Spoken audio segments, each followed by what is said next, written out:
Good evening, everybody. You're very welcome, and I'm delighted to welcome everybody to our first webinar series for 2025.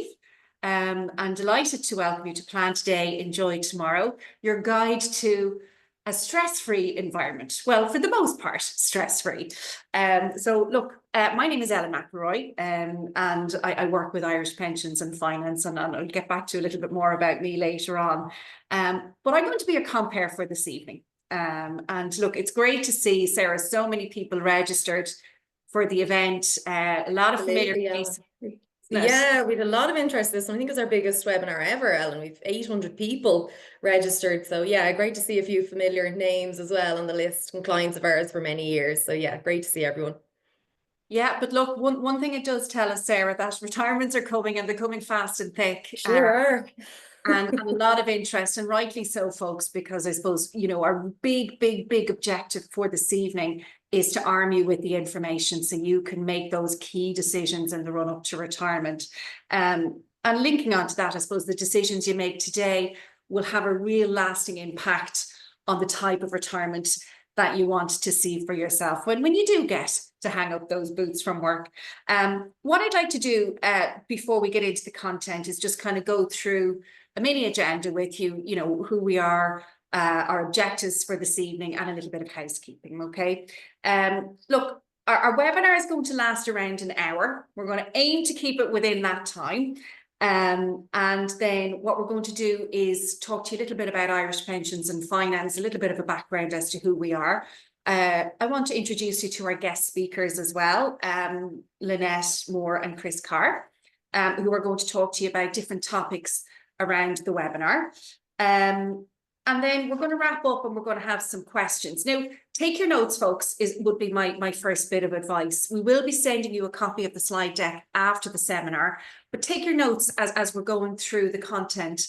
As I've often said on these webinars, you probably will at some point get a light bulb moment, you know, where you go, oh my God, that's exactly what I needed to hear, or that was the information I wanted to find out, or I need to look into that a little bit more. I need to talk to Lynette or Chris or Sarah or myself. Everybody that's here tonight, I would really encourage you to engage in a 5-minute screening call following on from the webinar. And the reason we really encourage this, folks, is that not everybody here is going to need a full financial review. You may get the answers here tonight that you're looking for, but it will actually, you know, help if you talk to a qualified financial advisor. We'll know very quickly whether you need to be referred on for a full financial review.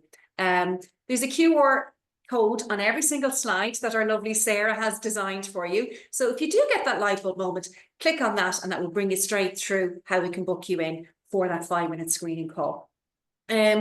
We're going to open up our chat function at various different points within the webinar, but it will be off for most of the webinar. But get your fastest fingers first when we shout, guys. More importantly, we have a competition that we're going to run. So we're going to put a question up about a topic that we covered during the webinar. And the person who puts the right answer into the chat box first wins €100 all for one voucher. And then finally, thank you to our lovely Sarah Connolly, our marketing manager, who put all of this content together. The world would actually shut down if Sarah Connolly wasn't here. And Sarah, you're with IPF since 2009. I've lost count at this stage, Ellen, yeah. But I mean, it's a great career, and you know, you head up the marketing team now. And you also championed the new website last year. So for those of you that have been on these webinars before, you can see we have a brand new look. If you haven't, check out the website, www.ipf.ie. And look at Sarah and Co.'s lovely handiwork. And I think myself, Lynette and Chris have matched our attire to your colour palette on the website. Well thought out, guys. Thanks for that. But look, fun fact about Sarah. Sarah was a champion ballroom dancing when she was 8 years of age, folks. So there you go. And Sarah, you now say that you have 2 left feet, but I don't believe a word. Yeah, it stopped at 8, Ellen. It stopped at 8, and things went downhill from there. But anyway. Brilliant. So, okay, well, now that we've set the agenda, we know the time frame. Irish Pensions and Finance, who are we? A lot of you here know and have dealt with us and liaised with us over the years. But we're very proud of the fact, guys, we're in operation since 1993. But we're 100% Irish owned brokerage. Again, something that we're really, really proud of. So we started off, I think, Sarah, it was in a two-room office in Blanchardstown Village. Sure was above the shops, I think. That's across from the vineyard. But I think now, like, we're established out in Bracetown Business Park, and it's great to see that journey that the company has come on. And we're going to talk a lot about that tonight, folks, the journey and how we get from A to Z with these plans. But it's great to see a business such as this that is 100% Irish owned. We run a payroll facilitated ABC scheme for the public sector. What does that mean to anyone sitting here tonight? It is an option for anyone that works within the public sector to add, augment, or boost your benefits if you feel you want to have more for yourself in retirement. We're going to talk to you in a lot of detail around what that means, but we're not exclusive to the public sector. We have a lot of people here that may work in the private sector. We might have a lot of spouses that work in the private sector that also need that key financial advice and also deserve and want a pathway to retirement. We have a huge team of financial advisors and, you know, again, really proud of the fact that we train them to become experts in public sector benefits. Public sector benefits, as we all know, they're very strong. There's really good benefits in place, but it is important that you know what they are. And our job is to, you know, highlight the areas and show you what the foundation means for you in real money. We've over 28,000 clients. And in 2024, Sarah, we passed the 1 billion in funds under management. So really, really delighted. Milestone, yeah. So yeah, it was great to see it. And look, at the end of the day, that's our clients' money. So it's great to see it growing the way it is. And pots are building up there for people for their retirement. So it's good to see. Yeah, absolutely. And, you know, again, we have a lot of really good business partners that we work with, but, you know, it's really a milestone again from that two-roomed office to where we are today. Very proud of the fact. But look, we have a really good rating on Trustpilot. If you don't believe us, check it out for yourselves on our lovely new website. So as I said, look, my name is Ellen. I'm a senior financial planner. I'm with the company since 2010. I joined the year after you, Sarah. So that's a good sign. Yeah. And I work with teams of the sales division, regional manager, and working with, you know, financial advisors and working with clients day in, day out. So my favorite part of my job is actually linking in with my clients, working through solutions, working through the gaps in finances and building the plan around that. Fun fact about myself, the guys made me do this. I was just going to hang them out to dry, but fun fact about myself, I used to work with the three Irish tenors, Fido in my previous life. And Sarah, it's not the three Irish tenors as in money, it's as in the singers. I got a little bit confused there, Ellen, but that's okay. But it's still linked to the financial world, you know. Yeah. So that was my previous life.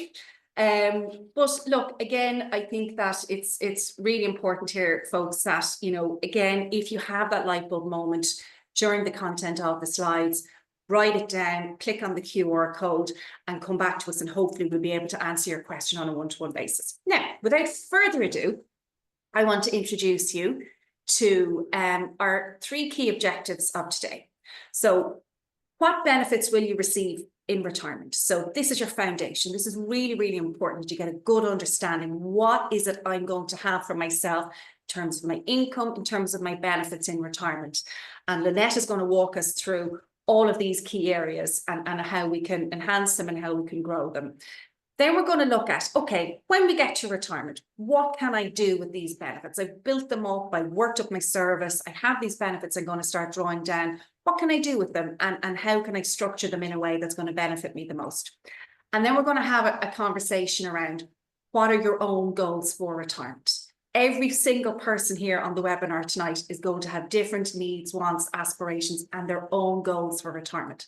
And it could be, I want to get out at 60. I want to have a decent level of income. I want to travel twice a year. I want to look after my kids. I want to pay off my mortgage, or I just want to have enough to keep the lights on and pay my heating bills. Every single person is different. But the most important thing is that you tune into what is important to you. And if it's a case that what you're going to get is not going to give you what you want. We'll show you how you can get there by putting a map road in place for you.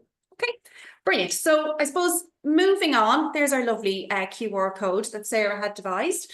I just want to just, you know, I suppose get the brains working a little bit and get you thinking about, you know, the structure of the webinar overall. So retirement in general, guys, why should we save for retirement? You know, we're all, you know, most of us here are public sector workers, you know, with really good benefits in place. So why should I go down this road?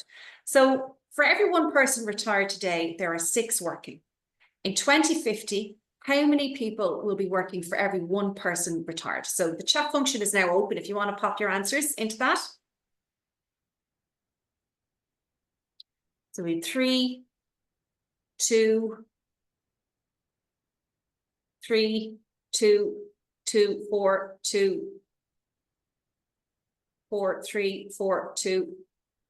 Okay, so our actual answer there, Sarah, is 2.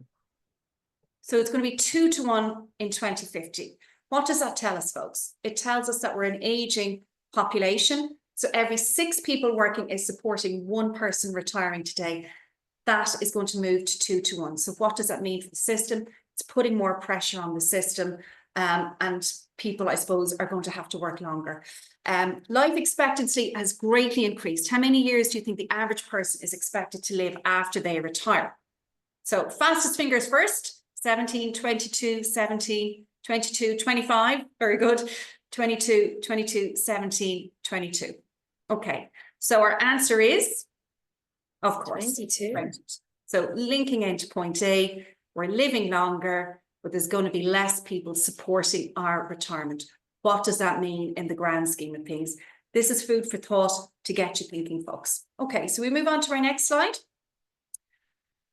Why save for retirement? So again, you know, we're going to talk a lot about tax relief as we go through the slide deck, but what percentage of your salary will revenue allow you claim tax relief on through pension contributions at age 60? So fastest fingers first. 40, 20, 30, 20, 50, 40, 30, 20, 50. Very good. Lots of engagement here, folks. Okay, and our answer is 40%. So when we reach the age of 60, we have an allowance of our income that we can use to get tax back on to build up retirement pots. So again, why is that there? It is an incentive in place from the government to encourage us to save long term. It's not necessarily that it's suitable for everybody, but it is there as a really good incentive to get us thinking and get us saving for retirement. And finally, what is the average interest rate given on a savings deposit account? Very topical subject, this one, Sarah. So 1%, 0.12, 1%, 1%, 0.5, 1.5, 1%, 3, very optimistic, 1%, 0.5. So in the post office, Sarah, what is our current deposit rate? We haven't even got to the 1%, I'm afraid. We haven't even got to the 1%. So it's currently 0.75%, folks. Okay. And Irish banks, the average is 0.25%. So what does that tell us in terms of monies on deposit? We're not even beating inflation where it's sitting currently at the minute. Okay. So again, this is just food for thought, and we're going to cover a lot of this in the content as we move through the slide deck. So thank you for that, Sarah. So now I'm going to introduce you to our first guest speaker for this evening. So we have Lynette Moore. Hi, Lynette. Hi, thanks a million. How are you? Very excited to go through tonight, so I'm delighted I was invited on this evening. Oh, brilliant. So Lynette, you're with IPF how long now? About 6 years, just 6 years myself, so I have a few more to go to catch up with yourself and Sarah. Well, that's it. And I think, look, Lynette, since you came in, you've worked your way up to senior financial planner. So you have a lot of experience now dealing in financial planning and indeed public sector workers. But Lynette, what is your favourite thing about the job that you do currently? Yeah, so I really love working with my clients, hearing what their own goals are, what their aspirations are, working with them year on year. And then when they actually get to retirement or they get to cash in on these plans, just the contentment that they have and the peace of mind that what they put in place themselves really did what it said on the tin. So it's really, really rewarding to see someone kind of go through from kind of cradle to grave, not grave in that, but grave to retirement. So they can get on to the second part of their life and really begin to enjoy it. It's very rewarding to see that. It is. When you see your client going off into the sunset with the funds that they've built up, it's really rewarding. Lynette, fun fact about you. So for those of you sitting here tonight, Lynette has gone and visited 5 different continents and has traveled around 40 countries to date. So travel is your passion, Lynette. Yes, it definitely is. And I know even on the topic of retirement myself, if you're to ask me what am I going to do in retirement, it's definitely going to be to get out as early as I can and keep traveling and doing what I love. And if there's anyone here that have similar aspirations, it makes the planning process so much easier because you have something to focus on, and it makes it a bit more fun as well. So yeah, I definitely think it's important to have that in mind. Brilliant. So you're a gal with a plan. That's it. That's me. Anyone sitting here tonight that does want to include travel in their own just talk to Lynette. She can also double up as a travel agent because there's lots of experience around that. Brilliant. Okay, so we're going to move on, Lynette, and we're going to talk. You're going to talk to us about getting to know your retirement benefits. So yeah, we're going to uncover the superannuation scheme, and we're going to leave out the techno waffle, and let's just walk through for anyone sitting here tonight. What is a superannuation scheme and what are the main benefits attached to it? Yeah, perfect. So just, I suppose, a little bit of a caveat for those who are sitting in the private sector. This is really just tailored and specific to the public and civil sector. So for those of us that are, employed civil or public sector, next time you're ever opening your payslip, I want you just to take a little look over on the deduction side of it. I know we don't like to look at the deductions, it's very painful, but there's a number of deductions there that are actually paying towards the 5 benefits that are up on the screen. So how we divide them down is 2 of your employee benefits that you have are for retirement. That's what we're really going to get into this evening. But the other 3 benefits you have are to protect you and your family in the event of you either getting sick or if you passing away prematurely. So everyone in the public sector is entitled to these benefits, but how much that you're entitled to is dependent on a number of different factors, which again, we're going to go through in the next couple of slides together. Okay, perfect. So you get your pension, like your income, and then you get a lump sum. I have a question here. When do I get my lump sum in retirement? Yep, so it's pretty much just a little while after your retirement date. So it's not tied to any specific age or anything like that. It's just whenever you retire from your employer, you get your pension and you get your tax-free lump sum. Brilliant. And then Liz from Beaumont is asking, is it acceptable to ask for a statement of your pension fund? So we're going to talk a little bit about that, Lynette. Yeah, it's a little bit different. Yeah, I think getting those statements, that's more for people on the newest scheme. So if you've joined after 2013, those members in the public sector are getting their statements in the post. I suppose it's probably more someone she's probably on a prior scheme to that. But again, I'll be walking you through that in the next couple of slides. Okay. So just your own view on this, Lynette, as an advisor, I suppose. If we're looking at, we're going to really talk about pension and the lump sum today. These are the hot topics when coming up to retirement. What, in your view, is the most important benefit out of these for somebody retiring today or tomorrow? Definitely the pension.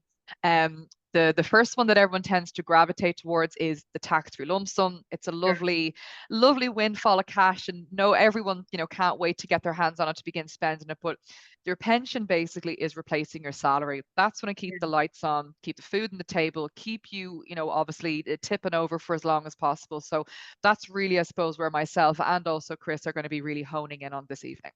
Okay, great. So on that topic then, let's move to the annual pension. Okay, and this one is really important, this slide, PRSI category. We have lots and lots and lots of questions around this. So Mary is asking, can you explain the difference between Class D and Class A? And Elizabeth is asking, look, what scheme particularly applies to me? I joined post 2013. So can you walk us through what these mean, Lynette? And again, for anyone here tonight, really zone in on the category that you're in, because these are the rules that are going to apply to you, essentially. Yeah, no, it's vitally important to wrap your head around this because, there's a lot of confusion and you could have two people doing the same job on two very, very different pension contracts and they don't realize it and they're kind of telling the wrong information to each other. So Okay. very simply, there's 4 different PRSI classes, and where you'll find out which one you are is, 1, you can take a look at your payslip, it's listed there, and 2 is just checking, I suppose, the date that you joined the public sector. So there's 4 classes. The first class is for people who joined before the 6th of April 1995. So your PRSI stamp could be listed as a B, C, or D1 on the payslip. So what this basically means is you're on the original pension contract, and sometimes we refer to this almost as the Rolls Royce. What this basically means is if you retire and you have full service or 40 years equivalent full-time calendar years of working with the public sector, you'll get a lump sum, which is 1.5 times your final salary as a tax-free lump sum, and your pension will be 50% of your previous salary. So Okay. that's the pension that a lot of people think is for everyone in the public sector. It's just for those of you who joined before 1995. So you can see Okay. the difference there, that the first kind of green column there is what you're entitled to. So if we're looking at this, Lynette, again, it's easy to wrap your head around. It's half. Now, this is assuming you full service, of course. Yeah, full service. Yeah, exactly. So Yeah. anything less than full service, obviously those benefits are going to be reduced right down. Okay. So then, you can see again for demonstration purposes, this slide deck. What happened then? Why are we jumping from half pay down to quarter pay essentially? Yeah. So this is where the introduction of the A stamp came in. So everyone who joined after the 6th of April 1995 is now moved on to the A1 PRSI stamp. The biggest change with this basically is your pension that you get from your employer is integrated with the contributory state pension. So what that means is, instead of you getting, I'm taking the same example of if you've got full service just to keep it simple, but instead of retiring and getting 50% of your previous salary from your employer the day after you retire, you're now getting half of it coming from your employer and the other half is made up of the contributory state pension. So you're still getting your 50%, but where the problem in lies for a lot of people is if someone wants to retire earlier than 66, it means they'll only have their employer pension for the first couple of years because they have to wait to become eligible for the rest of their pension to become payable via the state pension at 66. Okay, so So they may be in a big position change. where they may have an income gap, Lynette. Is that? Yes, that's exactly it. So if you have aspirations of maybe retiring, 60, 61, you will eventually have your full kind of 50% previous salary, but you're getting half when you retire and then the rest at age 66. So it's something to be very, very aware of. Okay, because so Margaret from Waterford City and Coco is asking, classes of pension and what dates refer to what classes. So Yeah, anyone, pre-1995, the D or the B, see it on yeah, if you're on the A with 3 different contracts, isn't that yeah, right? On yeah. that. So, That's exactly it. Yeah. So the different contracts, basically, if you joined after 1995, but before April 2004, the pension that I just explained is applicable to you, but the difference with that contract is you're allowed to retire from the age of 60 onwards with no penalties. So you'd still have the wait until the state pension kicks in at 66, but you can retire early if you've got maybe something else up your sleeve you're falling back on. yeah. Now, the next scheme, if you joined after the 6th of April 2004, but before January 2013, the only difference between these two is your normal retirement age has been pushed out from 60 to 65. Sure. So Yeah. if you're on this contract and you want to retire at 60, you're still allowed to, but your pension and your lump sum will be penalized. So again, always being aware of that when you're kind of sitting down to look at this in a bit more detail. And this is something that you can talk to about, Yeah. bridging that gap, planning for the Yeah. reduction, that type of thing. Okay. That's it. Because the earlier on that you know this, the easier that it is to plan around, so you can still get out early, not suffer, financially while you're kind of waiting for, the other shoe to drop, I suppose, in that sense.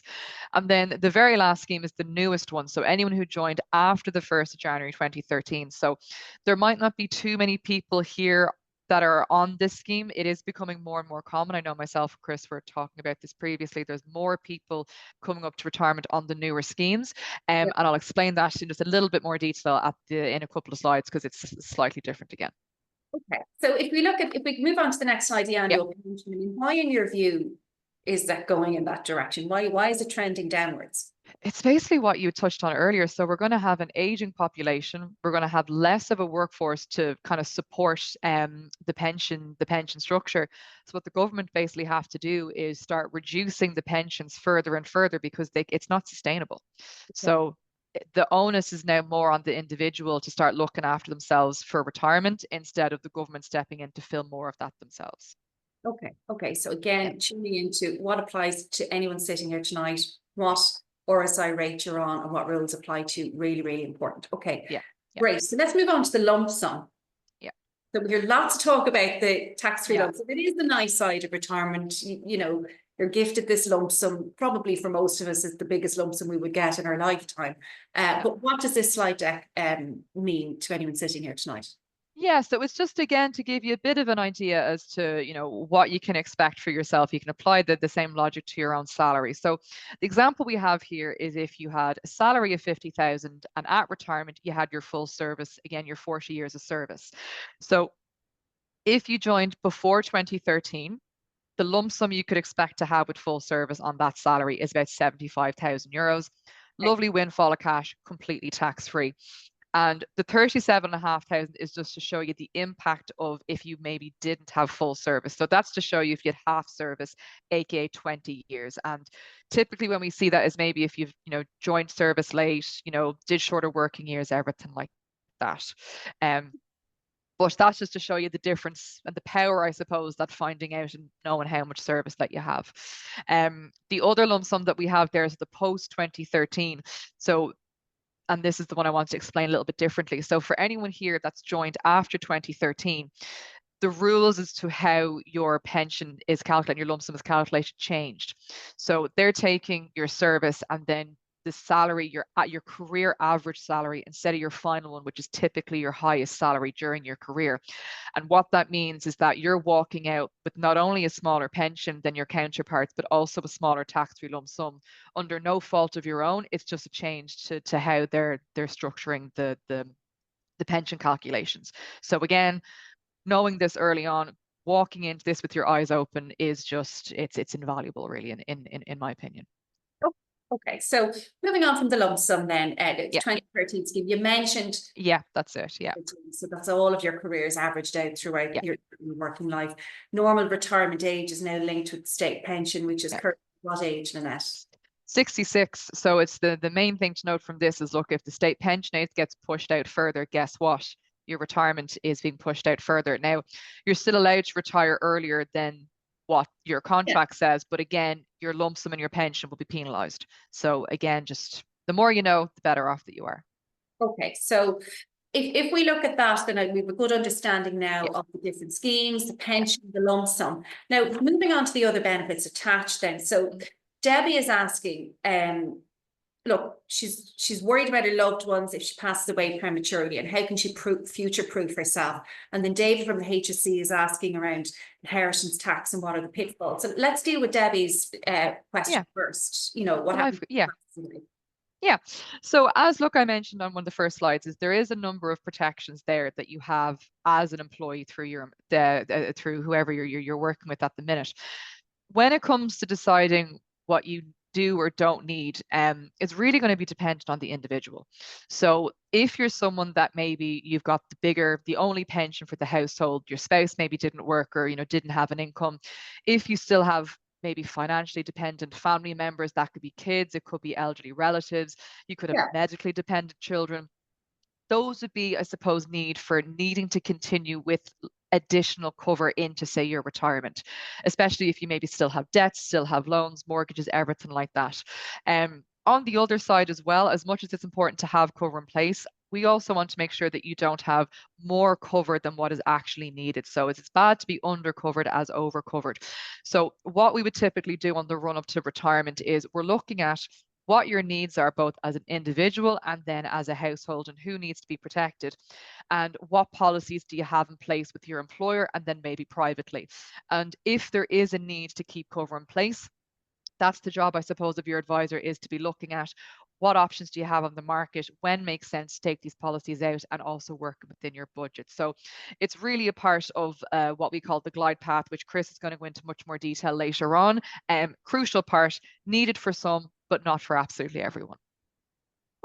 Okay. Yeah. So I suppose, as we were saying earlier, you know, it's just important to really do the forensics on this and look at your own situation. Talk to us about inheritance tax. So David is asking, like, what are the pitfalls here? You know, what do we need to be looking out for? Yeah, so it's again, it's not going to be applicable to everyone, and the people who it is applicable to, look, it's kind of a lovely problem to have. It means that you've got a very, very nice, sizable estate that you are leaving to your kids or say to other family members. So there were changes to inheritance tax thresholds in the most recent budget. So what I'd kind of say to people when, again, we're gearing up, getting ready for retirement, is we're just doing even a rough estimation of what is the total value of your estate. And what we're taking into consideration there is, what's the house worth? Do you have any land? What cash do you have? What investments? What are your pensions worth? Who is it being left to? And if whoever's inheriting it, let's say if it's a child, is going to be inheriting more than 400,000 euros from you, that's where we probably need to take a bit of a look at estate planning. But if you've got enough kids, or again, it's going to be split enough they're falling under it, you might not need to. The main thing, again, we're going to keep hammering this home tonight, is doing a bit of due diligence. You're doing a bit of your homework yourself. And if you and your advisor, I suppose, recognize that there is a need there or a shortfall that you need to look at, the earlier that you do it, the more options that you're going to have. Okay, great. So Yeah. Moving on then from life cover, another really hot topic at the moment. Siobhan from the HSE is asking, look, effective tax management. So she's talking about her HSE pension, ABCs. Joanne from the HSE is asking about her lump sum. What are the tax implications? So what way is this structured then as we move into retirement? Brendan sitting here tonight. Yeah. So the first thing I'll say is your lump sum is going to be tax-free. So thankfully, the name gives it away. I know a lot of the time it's referred to as gratuity when you're talking to someone in your retirement office and your superannuation team, but the lump sum is going to be tax-free. So that's the one thing we really don't need to worry about. The main thing we need to do about that is making sure that we have we're getting as much tax-free money as we're allowed. It's almost the opposite problem that we have. After that, then really it's going to be down to, what is the income you're going to have, what's the income for the household, and what tax credits can we start taking advantage of. So just to give you a quick example, if you're a two-person household and one person has the bigger pension than the other, it might make more sense to go jointly assessed, so you're paying as little tax as possible for the household to come out with more money at the end of the day. And the annual exemptions for tax, they get better in retirement. So if you're singly assessed, the first 18,000 you earn as a pension is exempt from income tax. If you're jointly assessed, it's the first 36,000. So your advisor, when you're meeting with them for the couple of years coming up to retirement, tax is going to be a really, really important part of that consultation, because we want you to be as tax savvy and cute as legally possible. I'll always put that in, legally possible. But what we do find as well, Lynette, is that for most people that we would deal with, you know, because at best, you're having your income. That's the best scenario if you have your full 40 years. So usually you jump down a tax band. So you know, a lot of people move from 40% to 20% bracket. But even if you are paying 40% in retirement, it's a good complaint. It means you get a decent enough pension. Manage on. Okay, that's great advice, Lynette. Thank you for that. So in terms of, again, moving on to the next slide, loads and loads of questions around this, around social welfare entitlements. This is a big part to play, particularly for those on the A stamp, Lynette. So talk us through your kind of advice around this.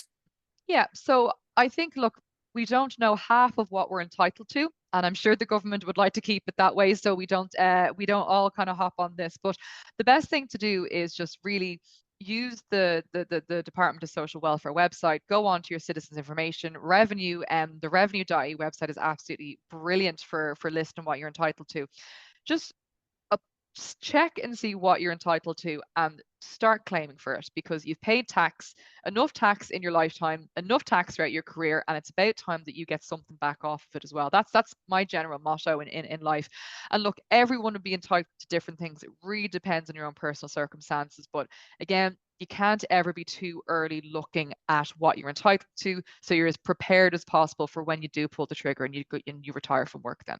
Yeah, and great service and information on citizensinformation.ie. I actually didn't know about the pet allowance, Lynette. Never heard of that. I'll be looking into that myself and telling everyone about it. So even look, it's forever a school day. I didn't even know about that myself, and we work in the industry, so you never know, and you won't know until you check and you ask for yourself.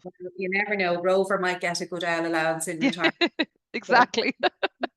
But if you don't ask, you don't get. Okay, Exactly. great. So a few questions around this. Alice, Yeah. Department of Justice, is asking around information on the contributory state pension. Michael from the Department of Agriculture, look, he's 400 PRSI credits from previous employment. Is he entitled to part of a state pension? Lots and lots of interest around this. So contributory state pension, talk to us, Lynette. So it's currently being payable at age 66. And I would encourage everyone, especially if you're in your 60s or coming up to your 60s, just keep an eye on the budget every year, because this could be the one that they've been threatening to change the age of.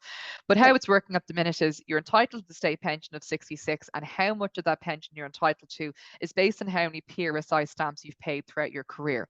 So the minimum, I know one of the questions there was they had around 400 stamps. So the minimum you have to have is 520 stamps. There are options in place for you before retirement to even go back and buy missing stamps in order to get you up to that minimum. So you do have a state pension then coming to you at 66.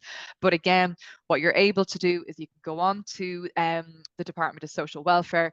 You can request, if you don't have it already, your A stamp contribution history. It's just based off of your PPS number. They'll tell you what you have. They'll let you know if you're able to buy any more. They'll give you a price. And look, majority of the time, it's really, really good value for money. So again, look into it. It's very, very easy. They've made it very, very user friendly to get to the bottom of that. Very good. And in certain scenarios, and not to get too technical on it, there are certain products like your ARF, which we're going to talk about a little bit more in detail later on. You can use, if you're paying stamps on that, you can use that to build up. You can build up those credits as well. But again, the best advice we can give you, it's not one size fits all. Talk to a financial advisor and they'll be able to help you on that. Okay, brilliant. Yeah, exactly. Because we'll have all the tips and tricks for how to make this as pain-free as possible, but you won't know until you speak to us. So again, we're going to keep going on about that. Exactly. Okay, brilliant. Now, yeah. Caroline from the HSC, she needs advice on what arrangement would suit best and drawing down funds. So a few different pots that she would be pulling from. So, you know, again, this would be applicable to probably a lot of people here tonight, and even people in the private sector, different strands of pension funds. So how do we manage these, Lynette? Yeah, exactly. It's always, again, it's a case by case basis. And I know we're definitely seeing it more. You're rarely ever just working with one employer for your entirety of the career. That doesn't really happen anymore. You're maybe working a bit in the private sector, working abroad, working for the public sector, and then you're trying to get all of your ducks in a row, and it can feel a little bit overwhelming. There's lots of different types of pensions out there, and of course there's different rules for each one. I could do an entire presentation just on that alone, but I won't bore people to death with that. But again, if you're able to, again, collect as much information that you have, be it your public sector, be it your private pensions, and then just have it all ready to go, that's what I would do in a financial consultation, because we tend to always take, I suppose, a household approach. So what is your expenses for your household? What is your pension going to be? What are the policies you have? And how do we tie all this together? And again, you can tailor that plan to fit you and what your needs are. So again, just doing a bit of homework. That's it. Which leads us nicely on into our next slide, Lynette. That was a perfect intro to it. So our average outgoings in retirement. So this came from the CSO.ie, and it's average outgoings for a single individual. So again, I suppose, you know, have a look at this. Is this realistic to your own situation and your own expenditure? My favorite one there is the entertainment. So that is leaving me with €91 per week for entertainment, Lynette. Would that pay for your lattes every day, do you think? My caffeine addiction is bad enough. I'll need to curb it between now and retirement if that's the case. But it does just go to show you, and obviously this budget's going to be different for every single person that's sitting here, listening in this evening. But if we even tie this back to the examples I gave earlier, if you had full service and a final salary of 50,000 on the best pension that the public sector offers, you were coming out with a pension of 25 grand, yet the CSO is telling us you need 35,000 of an income every year to really, I suppose, kind of maintain a good standard of living. So even those of us that are here that are on maybe the better pension, there may still be shortfalls that you need to address, but you don't know until you look at it. And how you look at this is just pull out your bills, pull out your bank statements, have a glass of wine as you go through it to take some of the pain off when you see where all your money's going.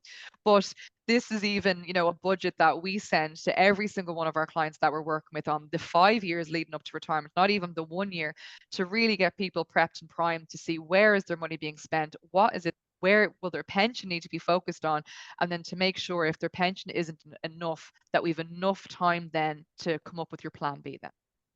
So yeah, and I mean, look, Bridie from Civil Services asking, how do I know how much I will need to fund my retirement?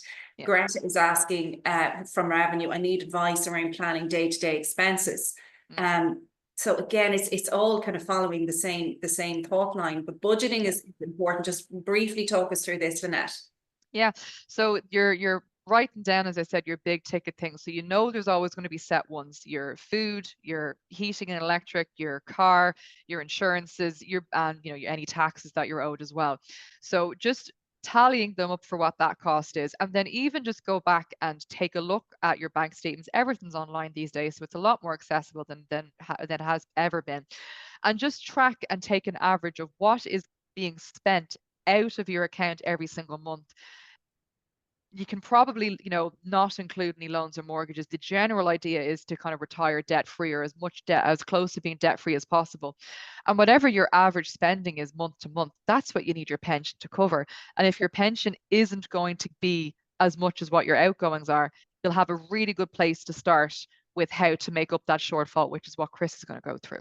And how to prepare. Okay, Lynette, thank you so much. That was really, really great advice and great tips in there. Like I said, folks, if you have had that live click onto that QR code and book in for that screening call. So we're going to move over to our next guest speaker, Chris Carr. Hi, Chris. How are you? Hi, Ellen. How are you? Not too bad. Not too bad. Lots of interesting topics so far. So Chris, similar to Lynette, you're with IPF.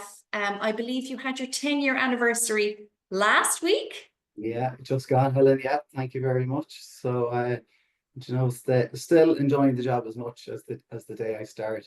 So no 2 days are ever the same, and it's great to be able to talk to so many different people, so from so many different walks of life, and it just keeps the job so interesting. And I'm learning something new every single day. So time is absolutely flying. So here's to the next 10 years. Yeah, here's to the next 10. So they do say it takes 10 years to become an expert on a particular subject. So we're looking forward to your expert. So Chris, you've worked your way up to senior financial planner with IPF, but what people don't know about you is that you recently won the best dressed man in Bellewstown. Yeah, I think that's going to be my legacy in Irish pensions and finance. I don't think I'm ever going to shake that off, but I promise I wasn't even trying to get it that day. So you should never. I just rocked up, We have that material forever now, Chris. Put your best foot forward. Okay, so that's great. So look, Chris, you're going to talk to us about making the most of your retirement income. So again, the hard yards are done. You've built up these pots. Brenda from Children's Health Ireland is asking, look, she's looking to retire in 7 years, so would like to consider her options. Raj from the HSC is asking, look, what's the feasibility of going 5 years early, and what planning do I need to do? So this would link in nicely with the glide path process. What does this mean? Very briefly. Absolutely, Ellen. I think it's people do want to retire a lot sooner nowadays. I think we're seeing that more and more frequently. But yeah, as you mentioned, it links in nicely to our glide path process. And as you know, this is something that we established quite a number of years back, Ellen. And we found it works extremely well. for our clients that engage in the process. And I suppose ultimately the objective of doing this is to help clients, get a better understanding of what they need and maybe what they want to consider with regards to before retirement, at retirement, and then even after retirement. So it just gives that little bit of structure and things, kind of brings to the table things that people maybe have not considered before. You just really want to make sure you're not leaving any stone unturned on the table, Alan. Yeah. So, I mean, look, Ethna is asking, look, what will my pension be in 2030? And how do I maximize it? So, like, how far out should people be looking at this, Chris? Yeah. So, look, Alan, as far out as possible, really, in an ideal scenario. And I know that might not always be the case for people, but certainly it's never too late, is what I would say. There's generally something most people could do, but ideally, what you want to do is as far out from retirement as possible. So it's never too late. But what we do kind of further out, 5, 7, 10 years away from retirement, what we do, we give you a projection on what you're going to get from your job, regards to your pension and your tax-free lump sum. But as Lynette alluded to in previous slides, your pension is your kind of bedrock or your foundation, and it's what's going to fund your income and your life throughout retirement for at least 22 years after your retirement date. So it's important that you look at it sooner than later, and that you take advantage of any tax reliefs, if it's in your interest, to maximize your retirement benefits as much as you possibly can. I know I've certainly, I can say this with good confidence, Ellen, of all of the clients I've looked after over the years, I haven't had one of them come back to tell me I have too much money in my pension. I wish I didn't do it. So the sooner the better. It's a good complaint, all right. I suppose again, a really, really hot topic here. So for the likes of Ethna planning 5 years out, if the plan is starting now, it's still not too late for her with the generous reliefs that are usually in place in the run up to retirement. So shortfalls in service, loads of questions around this. So Reid in Kilkenny Cocoa is saying, look, I've limited years pension built up. As she moved, she started late in life. How best to build this?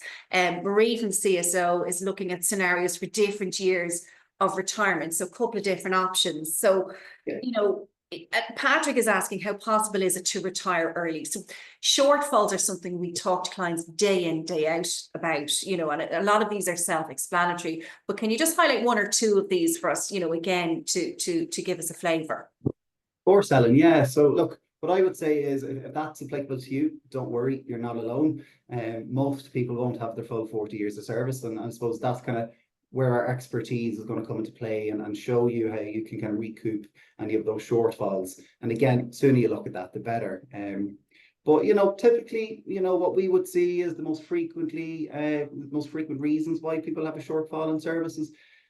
You want to retire early. If you're not going to get your 40 years until you're 70, and you don't want to work till 70, you want to go at 60. That's a big one. And you can plan for that. And what you'll find as well, people will have worked abroad, and they might have worked in the private sector, and they might have come into the civil or public service a little bit later in life, going to bed down the roots.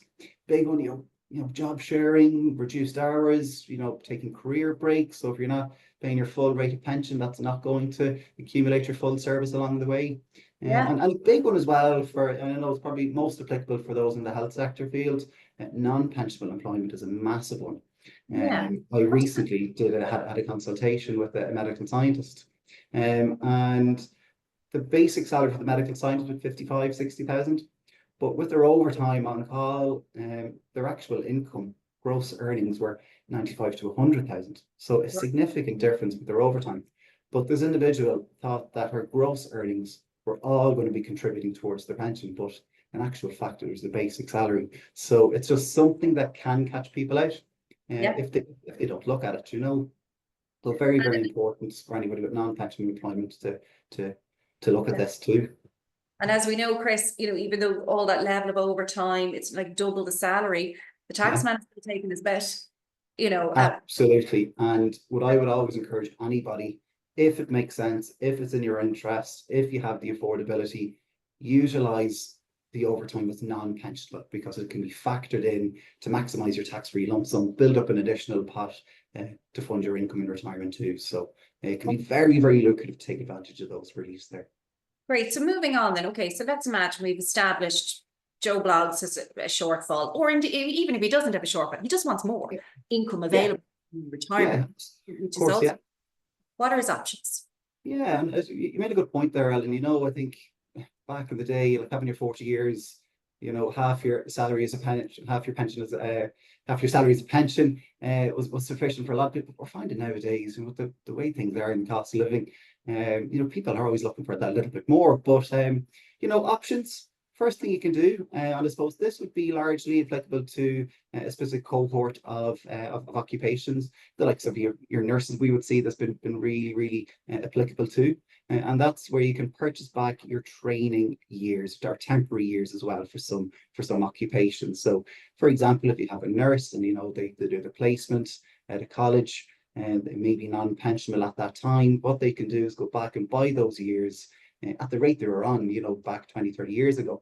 And they represent great value for money. And I would always encourage people to, you know, get the quotation, see what the costs are. But largely you'll find that it doesn't take very long to kind of recoup that investment in purchasing those years back from your employer. A good value for money, and very good value for money. Yeah, almost always the time. Yeah, always the case. Yeah. Okay. Second option there is purchasing of your notional service. So that's basically whereby you're buying back years that you hadn't necessarily worked. For example, if you take a 5-year career break, you come back, and then you go to your employer and you request to purchase those 5 years back into your pension. Haven't seen so many examples of this over the years. Not a lot of people do go for it, Alan, and that's because it can be quite costly. You can't just buy the pension back, you can't just buy the lump sum back, like you can with the ABCs. You don't really have the flexibility. You're kind of locked in to kind of see it through. And what you'll find is that in a lot of cases, it just takes a very long time in retirement to kind of recoup that investment. So it can be quite expensive for people, and that's probably why a lot of people don't go for it. Yeah, but look, worthwhile exploring at the same time. Like I would always encourage people, look, get the quotation. Once you have the facts and figures, then you can make the informed decision. And if you feel that it might be worth it or not, we can certainly give some guidance on that too, you know. Yeah. Okay. And then the purchase of additional voluntary contributions. We have a couple of slides on this. Yeah, we'll cover that. Yeah, absolutely. And then lastly, look, you might not necessarily have to do anything at all. You know, it's not just a smart answer we're throwing out there. You know, genuinely, if we're sitting down and you've all of the boxes ticked and all of the I's dotted, you know, you may not need to do anything. Sure. And that's the great meeting that we'll have with you as well. So at least, you know, you're not leaving anything behind. Perfect. Okay, great. That's great advice, Chris. So look, how can we build up an ABC? Okay, so I suppose, look, the bread and butter of what we do, Alan. Yeah. So ABCs and really simply they're a tax efficient way to maximize your tax-free lump sum that we're alluding to, and then also build a pot of money up to supplement your income in retirement that you're going to be relying on. Okay. But ABCs, very simply, done through your wages. So, you know, we've 50 ABC schemes in pretty much every civil public service body in Ireland. So all your tax relief can be done at source through payroll. You don't need to go notifying revenue and doing it as part of your tax returns. It's really simple and straightforward. And then you can do lump sum payments and lump sum contributions, and you get your tax relief immediately by the lump sum options too. And so a few different ways we can do it. We have an example on the next slide, I think, Sarah, there on how you can turn a lump sum contribution and claim your tax back. So very briefly, Chris, talk us through this slide. Yeah. So look, I mean, it just goes to show how generous the tax reliefs are that revenue are allowing us to take advantage of. So again, what I'd say, if there's a want, if there's a need, and you have the money there and it makes sense for you, it'd be the best value for money you'll ever have.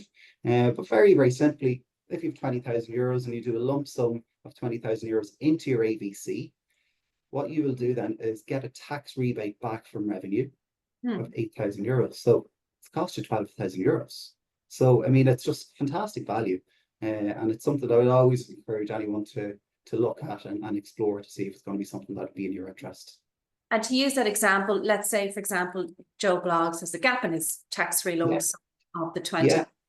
He puts this in. If he doesn't do this, he's leaving that 8,000 behind on the table for revenue. 100%, Ellen. You know, like take a simple example, you know, somebody has a 10-year shortfall in their service, the lump sum that they're going to get from their job is 50 grand, but they could have 70,000 euros. They can fund an AVC to maximize their tax-free lump sum. And if they don't do it, they've lost out on that 8 grand. And unfortunately, the way it goes, if you don't use it, you lose it. Yeah. So very important that you look at this, you know, a few years away from retirement and put yourself in the best possible scenario that you can plan for this. Okay, so advice to anyone sitting here tonight that has a shortfall, look at the gap on the tax-free lump sum and get advice from a financial advisor. Absolutely. The most important thing is it doesn't cost you anything to sit down and get the information. That's the most important thing. Don't make assumptions because, again, I've seen it so many times, you know, you'll have somebody coming onto the call, it's like, Chris, I don't think I need to do anything. You know, I've got my service of, you know, I've got my, yes, I think I'm okay. But once you get down into it, and that's the benefit of sitting down with a financial advisor, is that, you know, this is our area of expertise and we know the little nooks and crannies and certain areas that you can exploit under the revenue rules to make sure that you're maximising any and all your tax reliefs available. So important. Tax-free cash, it only comes once, so you want to be making sure you're utilising just the full amount. Brilliant. Okay, so let's move on again, just cognizant of time. So this is just a very quick example how you became your ABCs, very typical premium, Chris, and built over 16 years. So, you know, look at the rate of tax relief and then very modest growth rate. Yeah, the 3% there, you know, and really, I suppose this illustration really highlights the tax relief and how advantageous it can be. And as we were alluding to at the start of the presentation with interest rates, you know, the tax relief, you know, represents such good value for money. And again, as I was saying, you know, probably a bit of a broken record, you know, take advantage of the relief because we all pay an awful lot of tax. So if there's any way to claw a bit of that back, get revenue funding for your income, for your retirement, absolutely explore it. And the power of saving over time. Okay, brilliant. We move on to the next slide there, please. Options.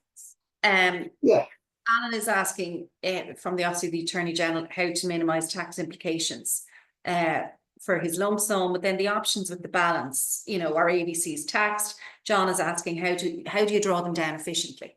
Yeah, really good questions there. So with your ABC funds retirement, okay, what we'll do, we're sitting down, we're having a look at everything, and we'll look to take the maximum amount of tax-free cash out of the AVC. It's the first thing we'll always look to do, okay?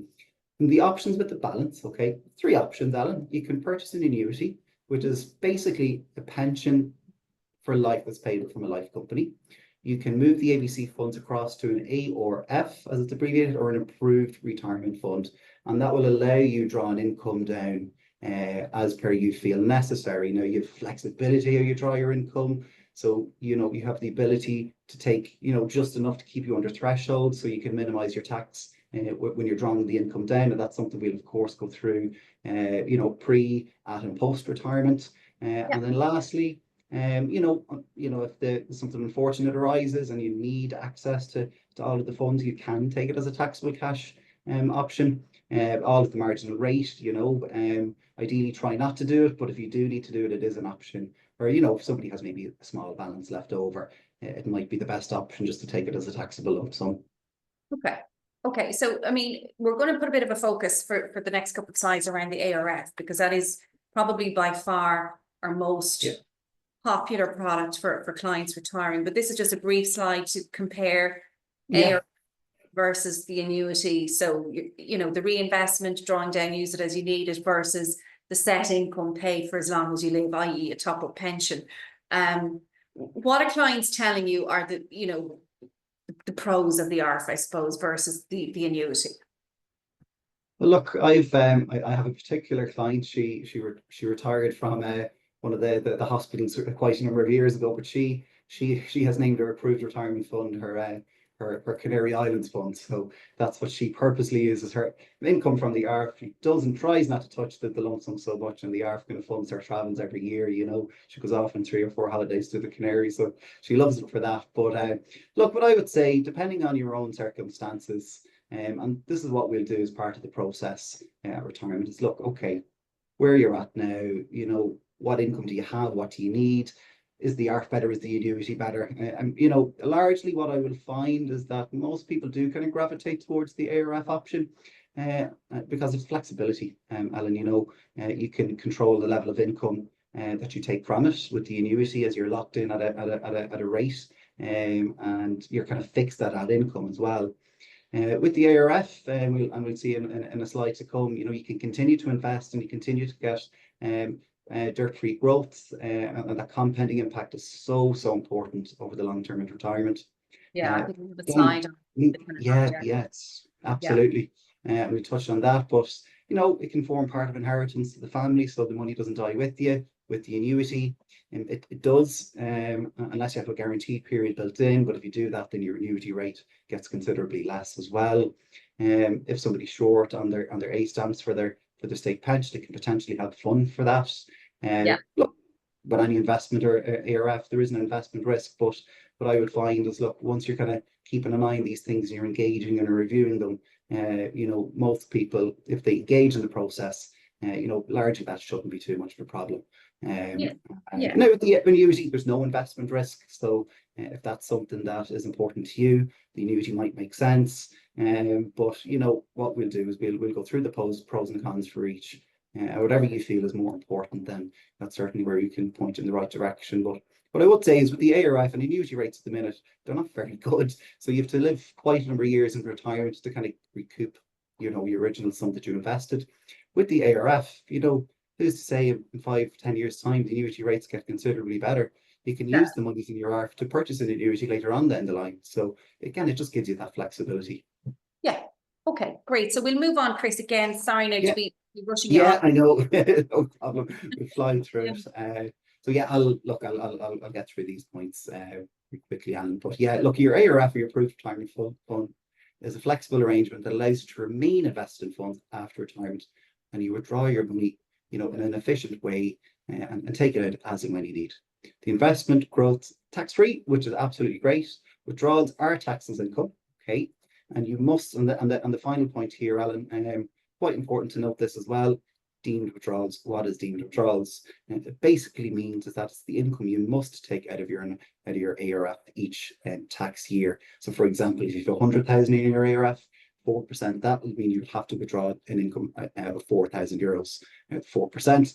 Once you get to 70, then that increases to 5%. So again, if you have €100,000, that'd be £5,000 you would have to take as an income from it. Right. And Mr. Taxman takes his bit dependent. Absolutely, yeah. Subject to taxes, right? Correct, indeed. One of the things that we probably don't talk enough about is, that tax-free growth that you mentioned in the previous slide, that, money's grown in a tax-free environment, i.e. the gain that you make is not subject to the likes of dirt tax or exit tax as in other vehicles. So do you want to talk us through this example very quickly, Chris? This is a real life example. Yeah, love to, Alan. One of so many examples of existing clients with exactly the same scenario. So just goes to show how well they can work for people in retirement. But we have this particular client retired in October 2009. Shortfall in service, they took their tax-free lump sum from their AVCs. Having considered the ARF and the annuity options, they would have opted for the ARF. And the balance of the AVCs after they'd taken the tax-free lump sum at €89,515. Okay. The funds that they'd chosen at the time was an ESMA rated 4 fund. So the ESMA scale goes from risk level 1 up to 7. So, middle of the road, and diversified funds. And this client takes regular income from their ARF, amounting to an average of 5% per annum. So really interesting case, actually. And it just goes to show how well these things can work way into retirement, Alan. The total withdrawals to date has been €83,152. So they had their ARF back in 2009 of €89,500.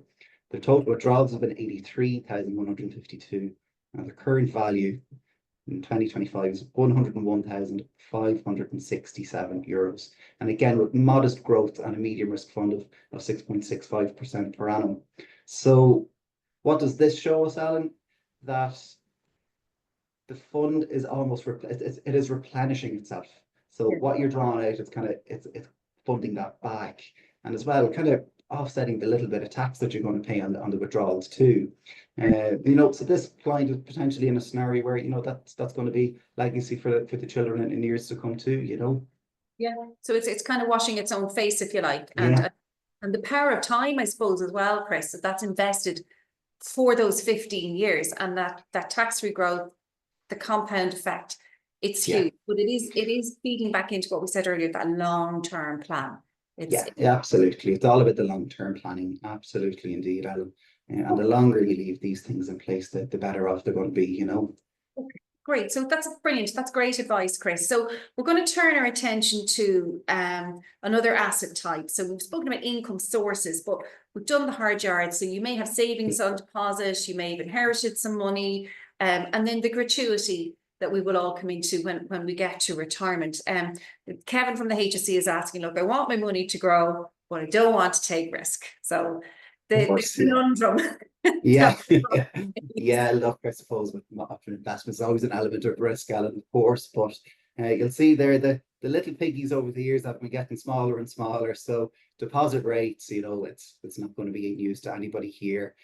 Back in 2008, it's 5.5%, and we're at 0.25% now on deposit at the minute. So deposit rates are continuing to fall and are staying very, very low. And why is that important? Very, very important, because of inflation and the impact that it's going to have on leaving your monies on deposit for a very, very long period of time. And so what we say is that inflation is the silent thief. But you'll see here, like the rates of inflation have changed dramatically over the course of the years. But I was actually doing a group with I was doing a presentation with social workers yesterday, and we were discussing this very topic. And you'll see there currently in 2025, the inflation rate is 1%. And I think pretty much everybody in the room, all of the social workers would have agreed.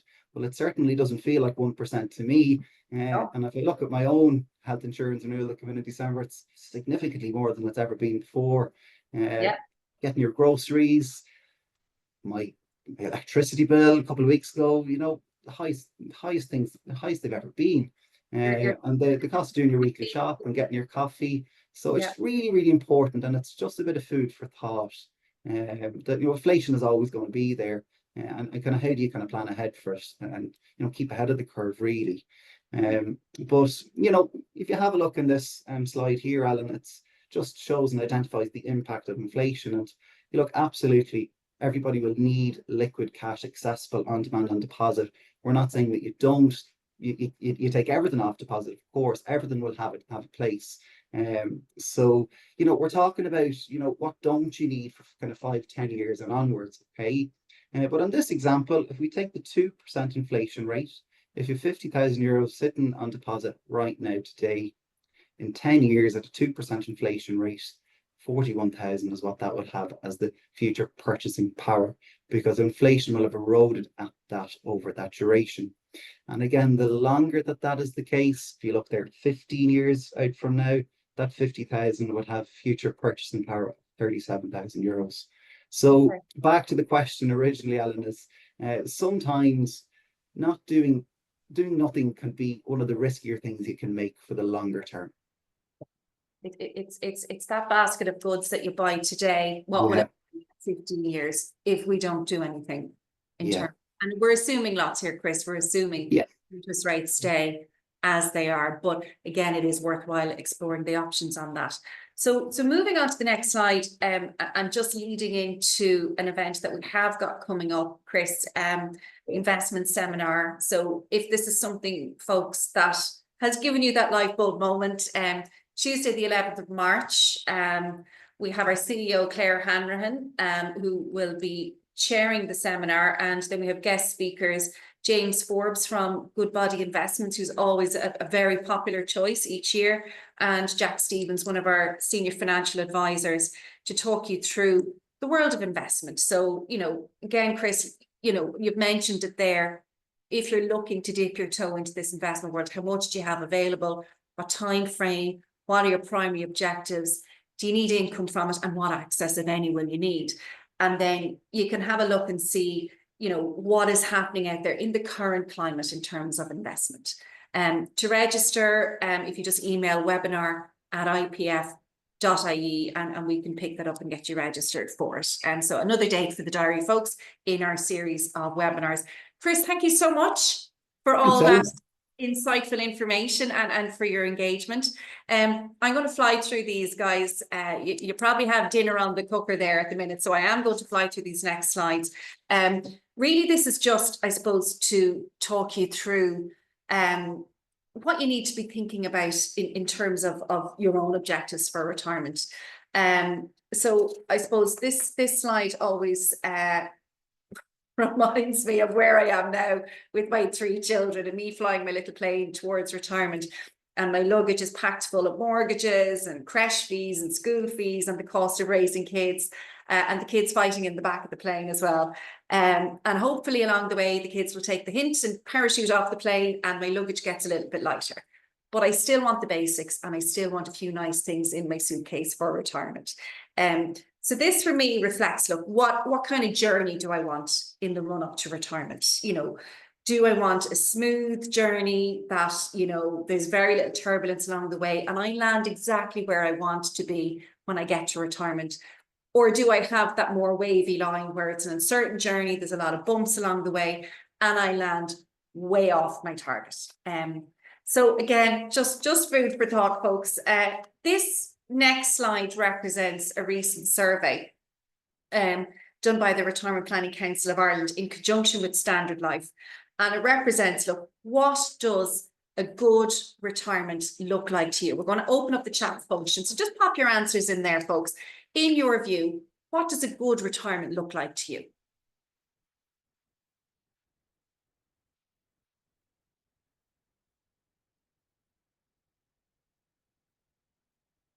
Comfort lifestyle, lots of sun holidays, very good, love it. Health and peace of mind, no money worries, no financial worries, don't have to think about money. Health, happiness, freedom. Whispering angel, love it, going self-employed, good health, no responsibilities, have health, money for holidays, enjoy the good life. Peace of mind, excellent, secure financially, lots of holidays, enough money to get by, no money worries, ability to have a comfortable lifestyle, no mortgage, spare cash, enjoy some holidays. Financial stability.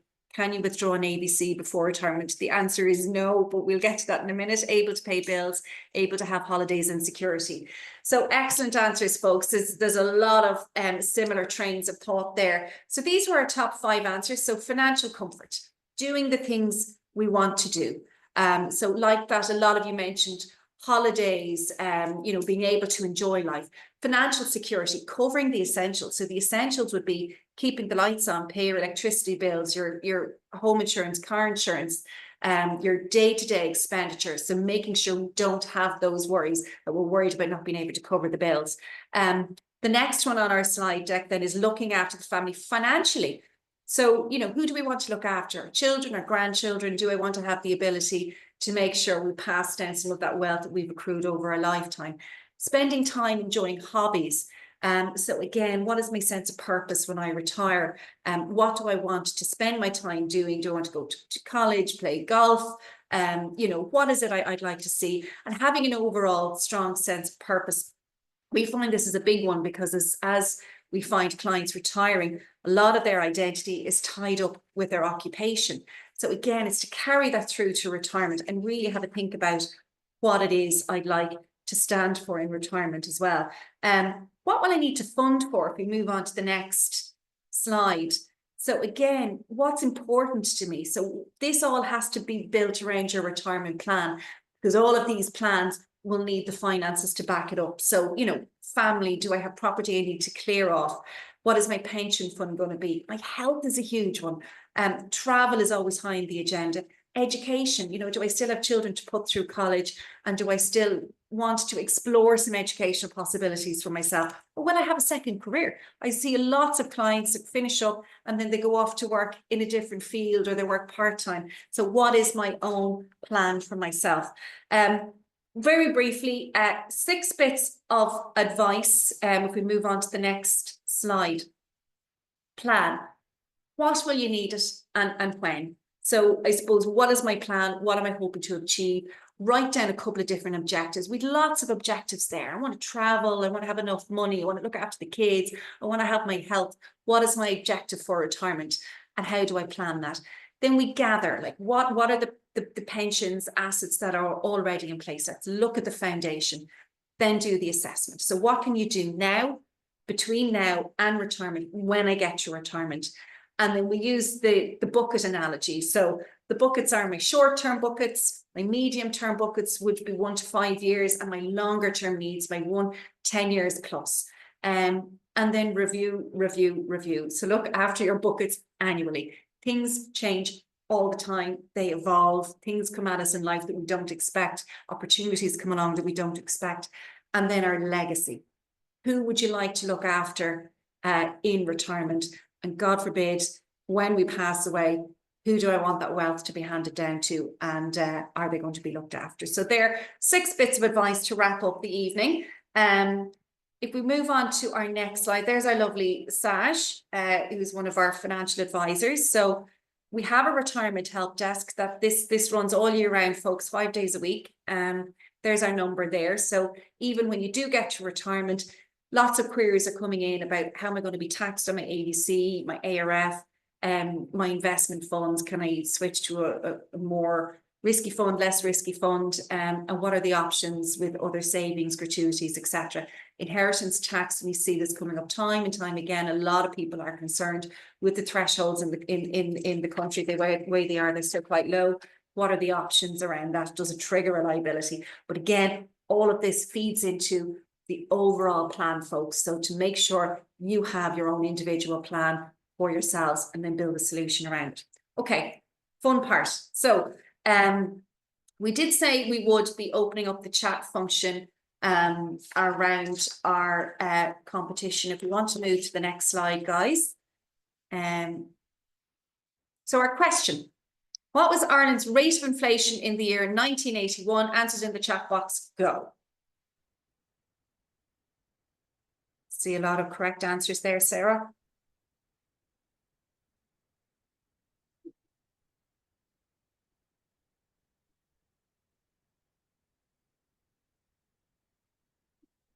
So do we have a winner, Sarah?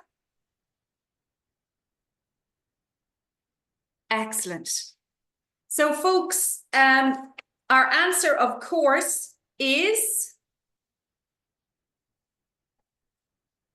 20%. 20% inflationary rate in the year 1981. So folks, thank you so much for your engagement tonight. What happens next?